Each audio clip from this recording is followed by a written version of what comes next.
To the economy now and new turmoil on Wall Street. Investors bracing for another roller coaster ride after stocks plunged yesterday again. The Dow dropping nearly 1,000 points, the S&P 500 and NASDAQ down as well, driven largely, analysts say, by President Trump's latest attacks on the Federal Reserve Chairman, Jerome Powell.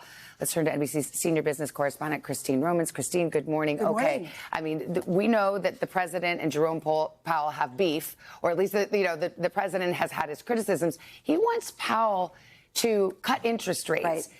Because he thinks that that will mitigate the effects of his trade war and the tariffs? Yeah, and the Fed's not ready to cut interest rates yet because they're still worried about inflation. And they're worried about what could be a downturn because of the president's policies here. They have to see how this is going to play out. So you've got this tug of war and the president really insulting Fed Powell. And one thing yesterday, investors were really worried about the independence of the Fed. That is a cornerstone of the U.S. economy. This is why the U.S. is the world's financial leader, because this is a Fed that works independently of politics, and this is a president trying to affect what the Fed does. Well, I mean, the question is, I guess, whether or not does the president have the power to unilaterally fire the Fed chairman? The answer up until now has always been no. It has been no, but the White House has said that they're exploring their options there. At the meantime, you have the backdrop here of an S&P 500, the worst performance since an inauguration since 1928, and the Dow has had its worst April since 1932. So there's a feeling that the president is looking for someone to blame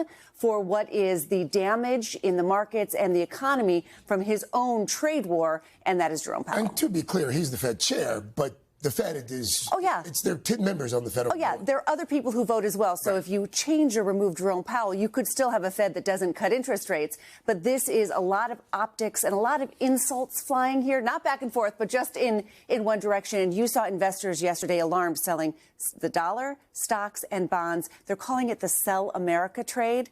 Ironically, the president's trying to return Buy America.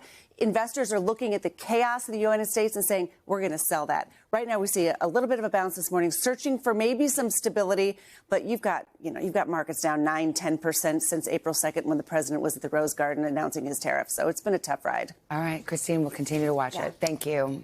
Hey, thanks for watching. And don't forget, you can catch the Today Show every morning on NBC or take Today when you're on the go. Just follow the Today podcast on Apple Podcasts, Spotify, or wherever you listen.